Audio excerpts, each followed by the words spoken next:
Bonjour, nous arrivons sur le 7e épisode de ce cours Python qui fait suite directe finalement avec ce qu'on avait vu dans le précédent concernant l'affichage de texte avec l'utilisation un peu plus avancée de la fonction print.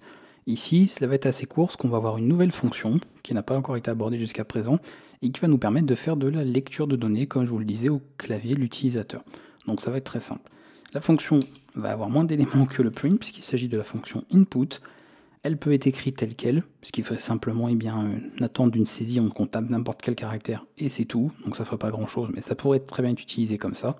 Mais nous, ce qui va être intéressant, c'est d'avoir ici un élément à afficher, notamment sous forme de chaîne de caractères, et c'est comme ça qu'elle va être utilisée. Au plus simple, je vous dis, c'est d'utiliser l'appel à input tel quel. Je vais exécuter mon programme. Je fais ceci, vous voyez que là j'ai un curseur qui attend, j'appuie sur Entrée, parce que c'est comme ça qu'on valide généralement une saisie. Le programme se termine, on revient au niveau de notre terminal, ok. Je peux afficher un simple texte, puis sur une touche pour continuer, comme ceci, je réactualise, je relance le programme, j'appuie sur Entrée, ou autre chose, voilà, vous voyez ici, bon espace, ça met ça, donc c'est un peu embêtant, je fais Entrée pour valider la saisie, et voilà. J'aurais pas mis d'ailleurs une touche, j'aurais dû dire appuyer sur Entrée. Bref, donc là, si on se contente de ça, c'est sûr qu'on va pas très loin. Mais nous, ce qui va être intéressant, c'est le retour de ce qu'elle fait. Puisque la fonction input va lire une ligne sur l'entrée standard. Donc elle va lire une ligne sur, je l'avais abordé dernièrement, l'entrée standard, donc stdin, ok, de ce module qu'on verra un peu plus tard au niveau de Python. Elle va bien sûr convertir toute l'entrée en chaîne, ça c'est très important, parce que beaucoup de personnes vont avoir des problèmes plus tard quand vous allez notamment vouloir faire des calculs.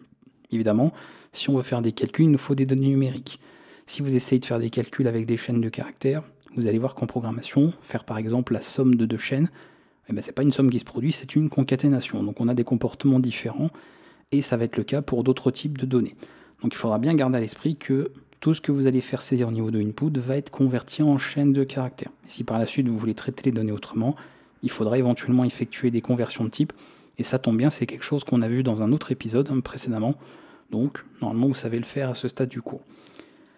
Voyons comment récupérer l'information. Ça va être très simple, vous savez déjà plus ou moins le faire. Normalement, à ce stade, vous savez que pour mémoriser une information dans un programme, au cours de son exécution, nous avons abordé et vu ensemble le concept de variable. Eh bien ça tombe bien, c'est exactement ce qu'on va faire.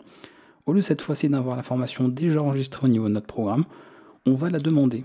Donc par exemple ici, je vais faire input et je vais indiquer un texte. Donc je peux même mettre des petits symboles, je pourrais écrire n'importe quoi, faire ceci, voilà, n'importe ce que je veux comme texte. Et je vais y dire, voilà, entrée, un nom de chaîne, YouTube, une espace, et ensuite, je vais l'afficher. Voilà. Vous venez de vous abonner, c'est important de s'abonner, faites-le à la chaîne, et ce qu'on a vu précédemment, voilà, on affiche des objets, notamment le contenu de name. Donc là, tout est traité sous forme de chaîne, on ne fait pas de calcul haut, donc il n'y aura aucun problème. J'exécute le programme, entrer un nom de chaîne. Évidemment, le nom est vite choisi, la question est vite répondue, comme on dit dans le milieu. J'exécute, je valide la saisie, et vous voyez que ça a bien enregistré l'information. Donc cette fois-ci, c'est quand même plus pratique que par rapport à ce qu'on a vu précédemment. On pourrait sauvegarder l'âge. Voilà. Classique. Et je vais faire ceci. Et là, vous voyez, je concatène avec autre chose. On met un petit point parce qu'on est poli. On valide. Et on peut entrer dans ces informations. Et bien sûr, si vous avez 125 ans, vous avez le droit de le mettre aussi, bravo à vous. Vous avez gagné le jeu.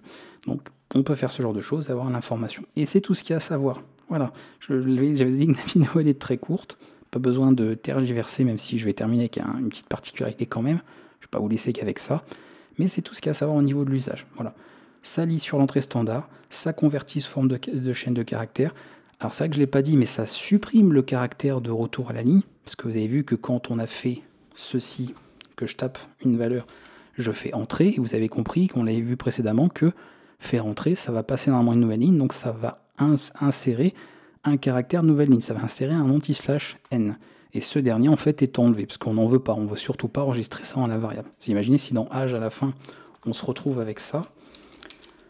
Donc la valeur, alors 124 ans c'est super, et puis qu'on a un retour à la ligne, évidemment ça va pas. Surtout si après on veut garder la valeur numérique, on aurait un caractère bizarre, donc qui est comme dans une chaîne de caractères, bref, on n'en veut pas. Donc il sera supprimé, et on va regarder que cette valeur, par contre attention, âge sera de type str. C'est important, ce n'est pas un entier, puisque input convertit tout sous forme de chaîne de caractères. Donc à ce stade, c'est une chaîne âge, c'est pas autre chose. D'ailleurs, elles sont... je pense que j'aurais dû le laisser ici, c'est vrai, on peut faire ça. Pour ceux qui auraient des doutes. Hop. Cette fois-ci, il est encore plus vieux. Voilà, et vous voyez que c'est bien de type chaîne de caractères. Donc nous n'avons pas un entier, même si on pourrait le penser. Donc ça, il faudra prendre en compte, j'insiste, parce qu'il y a eu tellement de gens aussi qui ont des difficultés ou qui font des erreurs à cause de ça, parce qu'ils oublient la conversion en chaîne de caractères de input. Donc je tenais à l'aborder ici.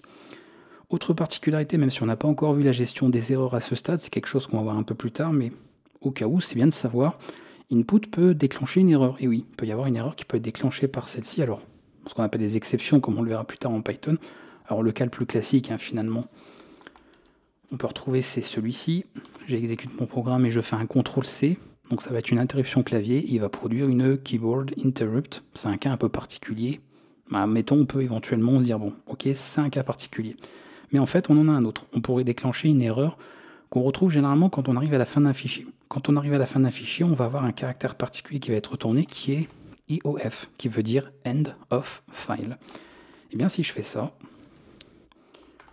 j'exécute mon programme, je fais un CTRL-Z, c'est généralement le raccourci pour le caractère qui est inclus, c'est le CTRL-Z qui est ce caractère-là, je valide l'entrée, et il se produit une End of File Error. Et là, donc, c'est une erreur qu'on a produite ici. Donc c'est important de savoir pourquoi, parce que bon là, je l'ai déclenché manuellement, d'accord, c'est un cas particulier, mais il pourrait, dans certains cas spécifiques, où, par exemple, en essayant de lire sur quelque chose, que ce soit pas possible au niveau du flux, et que ça déclenche cette erreur. Donc ça veut dire que dans des cas bien spécifique, eh bien, c'est pas forcément assuré que cette fonction fasse ce qui lui était demandé. Donc il y a une possible erreur qui peut arriver. Alors, généralement, vous verrez que c'est pas toujours utilisé dans certains cas. Pas dit qu'il faut pas l'utiliser, hein, c'est pas ce que je dis. Pas que c'est pas sécurisé ou autre.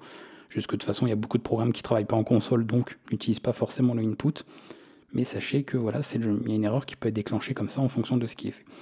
En tout cas, dès que vous allez vouloir faire saisir des informations, vous pourrez utiliser ça pour récupérer des informations de l'utilisateur et ça va bien nous servir. Ça, vous allez également avoir plein d'exercices pour pouvoir effectuer ces vérifications-là.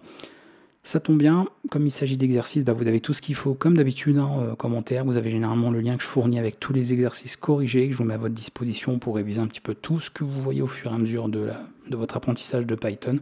Et s'il y a des questions, surtout ne restez pas bloqués en tout cas avec ce que vous êtes en train d'apprendre. N'hésitez pas à poser des questions dans les commentaires. Et surtout, ce que je ne le répète pas assez, abonnez-vous. Je rappelle que vous êtes plus de 60% des internautes de la chaîne qui ne sont pas abonnés. C'est un scandale, donc abonnez-vous, partagez, likez. Si vous voulez avoir accès aux cours cybersécurité, aux futurs projets, vous pouvez même souscrire à la chaîne. Bref, parlez-en à toute votre famille, à tous vos collègues, à tous vos camarades, même ceux que vous n'aimez pas, et ce sera super. Moi, je vous dis à bientôt pour le prochain épisode. Maintenant, on va venir un peu plus sur d'autres concepts en programmation, et on va pouvoir comme ça avancer assez vite. Donc soyez au point en tout cas avec ce que vous avez vu jusqu'à présent, si vous voulez pas avoir de difficultés pour la suite. À bientôt.